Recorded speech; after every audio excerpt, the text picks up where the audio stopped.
The story Americans were promised was simple: pull back from the world, fix things at home, stop paying the price for other people's wars. But the reality unfolding looks very different. A president elected on America First has not withdrawn from global power. He has wielded it forcefully, from Iran to Yemen, from the Caribbean to Venezuela. The capture of Nicolás Maduro was not an accident. It was a signal, a reminder that while the rhetoric sounds inward-looking, the behavior feels unmistakably imperial. This is the contradiction at the heart of Trump's second term. A nation told it is retreating, while its military footprint expands. A public weary of overreach, watching it happen again only closer to home. If you want to understand where American power is really headed, not where it claims to be going, stay with me. Because this tension is not a footnote. It is the strategy, and once you see it clearly, you can't unsee it. Now, let's step back and define the problem more precisely. To understand this contradiction, we need to be precise about what America First actually means in practice. On the surface, it presents itself as restraint, fewer foreign commitments, fewer wars, less money and blood spent abroad while American workers struggle at home. That message resonated because it spoke to real wounds: deindustrialization, stagnant wages, endless conflicts that produced little stability and even less trust. But America First was never a coherent grand strategy.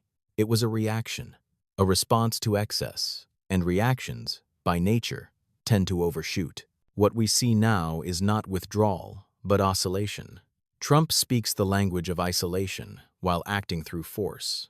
He condemns global entanglements, yet keeps U.S. troops stationed across Europe, Asia, and the Middle East. He denounces empire while asserting control over neighbors and resources in the Western Hemisphere. The result is strategic confusion. Allies are unsure, adversaries are unconvinced, and Americans are left wondering whether the country is pulling back or simply asserting dominance in a narrower, more dangerous way. To see how this tension emerged, we have to go far back into America's strategic DNA. The roots of this strategy stretch deep into American history. Long before the United States became a global power, it sought something simpler: security through distance. Protected by two vast oceans, the young republic believed it could thrive by avoiding foreign entanglements while dominating its immediate surroundings. This logic crystallized in the 19th century with the Monroe Doctrine, a declaration that the Western Hemisphere was America's sphere, off limits to outside powers. That approach made sense in its time. Geography was destiny. Empires moved by ships, not missiles. Power traveled slowly, distance protected. Trump's 2025 national security strategy openly invokes this past. It calls for reasserting the Monroe Doctrine, enforcing hemispheric dominance, and preventing hostile foreign incursion near America's borders. In theory, this allows the United States to disengage elsewhere, focus close to home, reduce exposure, restore a kind of strategic immunity. But history does not repeat cleanly. What once provided safety now creates illusion, because the world that made hemispheric isolation viable no longer exists. And that gap between an old map and a new reality is where the first real crisis begins.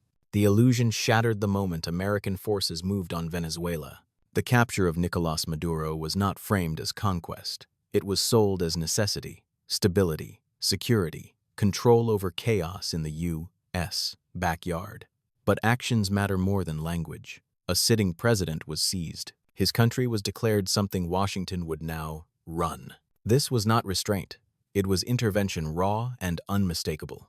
In one move, the United States signaled that the Monroe Doctrine was no longer a historical reference. It was operational policy. The hemisphere was not just a priority, it was a domain. And force was back on the table as a tool of governance. For Trump's supporters, this looked like strength. For critics, it looked like empire. For allies, it looked unsettlingly familiar. Because once a great power convinces itself that dominance close to home is safer than engagement abroad, escalation becomes easier, not harder. If this moment felt abrupt, it's because the real engine driving it operates beneath the surface. And that's what we need to uncover next. What's happening in Venezuela isn't an exception. It's the expression of a deeper mechanism. Trump's strategy rests on a dangerous simplification. That power is easier to manage when it is concentrated close to home. Control the neighborhood, secure resources, coerce neighbors into compliance on migration and security, and in return, reduce exposure elsewhere. This is the logic embedded in the 2025 National Security Strategy. Reassert hemispheric dominance, prevent foreign influence, keep key assets out of hostile hands. It sounds defensive, but in practice, it requires constant pressure and periodic force. Here's the paradox. To avoid entanglement, you must dominate.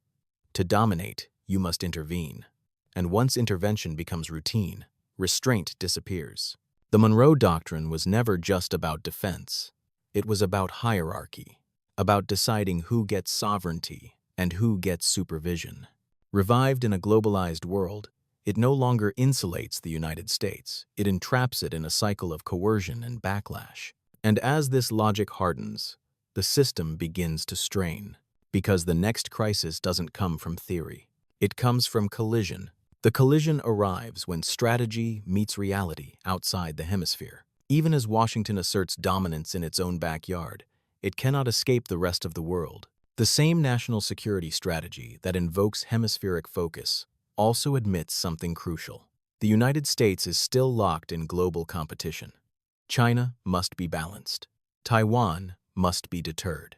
Europe cannot be allowed to fall under adversarial control. The Middle East still holds core interests that cannot be abandoned. So the map doesn't shrink, it stretches. U.S. forces remain in Europe. Bases stay open in Qatar and Bahrain. Naval power keeps the Strait of Hormuz and the Red Sea navigable.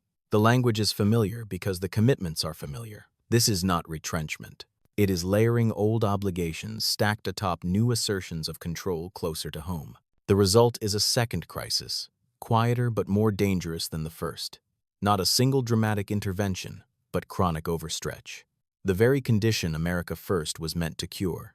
And when a great power tries to dominate its neighborhood while still policing the world, something gives. That pressure does not stay abstract for long. It moves inward. And this is where the strategy stops being abstract because it lands on you. When force replaces coherence abroad, the costs surface at home. You feel them in quieter ways. Labor shortages in agriculture, construction, hospitality. Higher prices at the grocery store. Fewer workers, more strain, less margin for error. Immigration crackdowns don't just remove people. They remove labor the economy depends on. You were told this would restore stability. Instead, it creates friction. Tariffs were meant to bring jobs back. But manufacturing continues to shrink. Most work today is in services, not factories. The promise doesn't match the structure of the economy you live in. And when expectations collapse, frustration fills the gap. Meanwhile, the language of dominance abroad seeps into politics at home. Strongman solutions, simplified enemies, complex problems reduced to force. You didn't ask for empire. You asked for security, for dignity, for a future that feels predictable again. If this resonates, pause for a moment. Share this, because understanding how strategy shapes daily life is the first step to reclaiming it. What happens next doesn't stop at America's borders. It spreads outward. When American strategy fractures, the shockwaves travel fast. Allies are watching the Western Hemisphere intervention closely. Europe hears talk of annexation, Canada, Greenland, and wonders whether security guarantees still mean what they used to.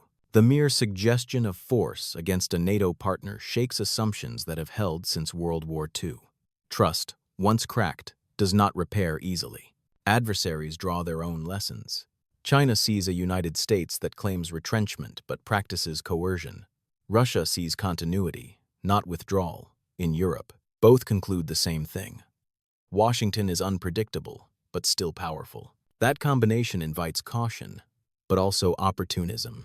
Meanwhile, global systems feel the strain. Energy markets react to instability in Venezuela. Trade tensions worsen as tariffs spread. Migration pressures intensify when regional order breaks down. What was framed as a localized assertion of control becomes a networked problem because globalization does not respect borders, doctrines, or nostalgia. In a connected world, dominance in one region rarely stays contained. And that brings us to the hardest question of all. Where does this path actually lead? From here, the future splits into three possible paths. The first is the optimistic one. The United States recognizes the limits of coercion and recalibrates. America First evolves into something more disciplined, less rhetoric, more strategy. Hemispheric engagement shifts from force to diplomacy. Immigration policy is softened to meet labor needs. Trade policy is narrowed and targeted, not weaponized. Global commitments remain, but with clearer priorities and fewer illusions. Power is still exercised, but with restraint. This path stabilizes, but it requires political humility, and that is never easy to sustain. The second path is muddling through. Rhetoric and reality continue to diverge. Interventions remain selective but frequent. Allies adapt without fully trusting. Domestic economic pressures persist without exploding. The system holds, but barely. This is not collapse, it is drift. A great power moving forward without a compass, relying on inertia rather than vision. The third path is the darkest. Neo-imperial actions accelerate. Talk of annexation becomes policy. Immigration and tariffs harden further. Allies recoil. Adversaries probe. The United States finds itself isolated not by choice, but by consequence, overextended abroad and fractured at home. History offers many warnings about how this ends. Which future emerges depends on one unresolved question. Can America design a strategy for the world as it is not the one it remembers? And that brings us to the final insight. The deeper truth is this.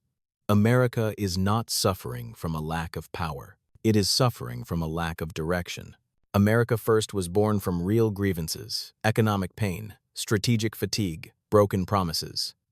But grievance is not a strategy. Nostalgia is not a plan.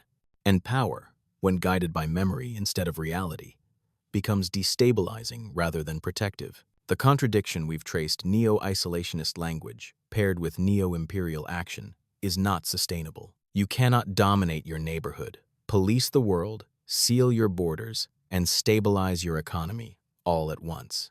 Something always gives.